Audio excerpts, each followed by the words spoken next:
안녕하세요. 3분 깨달음입니다. 당신은 아직 당신 마음의 주인이 맞습니까? 아침을 걷는 저희 집 앞에는 2개의 편의점이 있습니다.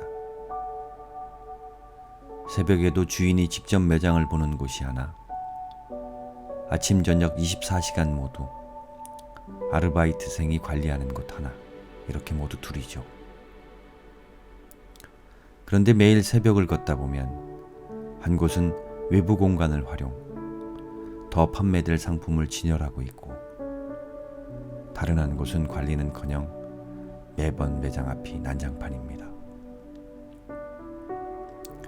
같은 편의점인데도 두 곳의 분위기는 확연하게 다릅니다. 그러다가 나중에 알게 됐습니다. 매장 앞이 난장판이었던 편의점은 후미진 곳임에도 무슨 사정인지 본사가 직접 직영하는 매장이란 걸요. 아무래도 주인이 없는 매장은 표시가 나는 겁니다. 주인을 다른 말로 바꾸면 책임입니다. 주인의식은 책임의식. 당신은 아직 당신 마음의 주인이 맞습니까? 문득 이런 질문이 떠올랐습니다. 내 마음의 주인은 내가 맞는지, 혹여 난 주인인 채 뽐내기나 하고 그냥 마음은 아르바이트생에게 맡긴 채 하루하루를 버텨가고 있는 건 아닌지 반성하게 됐습니다. 저 주인이 있는 편의점처럼 매출 조금이라도 더 올리기 위해 상품을 가지런히 내어놓고 쓸고 닦고 부지런해야 하는데 그냥 될 대로 되겠지 내팽겨둔 건 아닌지 돌아봤습니다. 계절은 다시 돌아옵니다. 봄은 오고 여름이 오고 가을이 왔다가 겨울이 옵니다. 그리고 다시 새봄이 찾아와 한 해의 시작을 알리죠. 계절의 오음은 언제나 변함이 없습니다. 다만 조금 더운 여름이 있고 조금 덜 더운 여름, 추운 겨울, 그리고 혹독하게 추운 겨울이 있을 뿐입니다. 그 여름도 겨울도 결국은 지나가고 다시 여러분의 사계절은 돌아옵니다. 꼭 다시 옵니다. 마음의 주인이 된다는 것은, 그리고 자신의 삶의 주인으로 산다는 것은 준비하는 겁니다. 오늘을 준비해 내일을 사는 거죠. 지난 여름 못 견디게 더웠다면 올 여름을 준비하면 됩니다. 지난 겨울이 혹독하게 추웠다면 마음에 뗄 나무도 좀 쌓고 두툼한 외투도, 바깥 출입이 어려우니 읽을 책도 넉넉히 좀 마련해 둡니다. 그럼 계절이 겁을 먹은 건지 이상하게도 그 해의 여름은 선선하고 겨울은 따뜻해요. 참 신기하죠? 정말 그렇습니다. 오늘도 전 기도합니다. 마음의 주인이 되어 준비하는 삶에 부끄럽지 않은 하루를 달라고 기도합니다.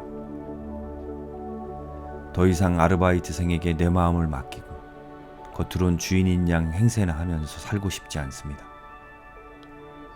나만 좋자고 하면 내 매장 앞은 난장판이 되고 말아요.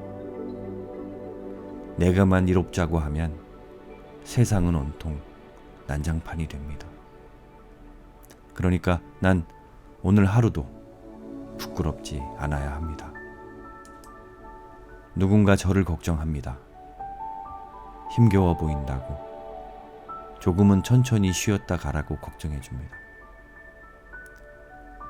하지만 오늘을 조금 힘겹게 보내지 않으면 내일, 그리고 다가올 계절의 여름이 그 나약함을 보고 더워질 준비를 할 겁니다.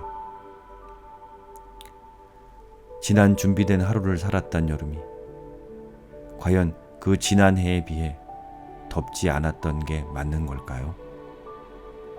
아닐 겁니다. 제가 마음의 주인으로 그 계절을 대비해 준비했으니 그렇게 느껴진 겁니다.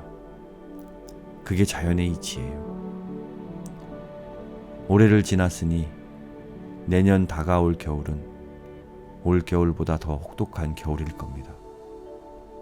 다만 내가 준비가 되어 있느냐, 방심하다가 준비 없이 혹독함을 견뎌내야 하느냐, 그 문제만이 남는 거죠. 여러분에게 주어진 축복 같은 하루 소중하게 다루셔야 합니다. 마음의 주인이 되어 다가올 계절을 준비해야 합니다. 책임감을 갖고 하루를 맞이하는 일이 제겐 미라클 모닝이고, 제 마음이 동해하는 일 모두가 자기 주도인 겁니다. 그게 주인으로 책임감 있게 하루를 사는 겁니다. 졸리거든 뺨을 쳐 깨우고, 넘어지셨거든 그냥 툭툭 털고 일어나세요. 누워서 그렇게 있는 게 더 아파요.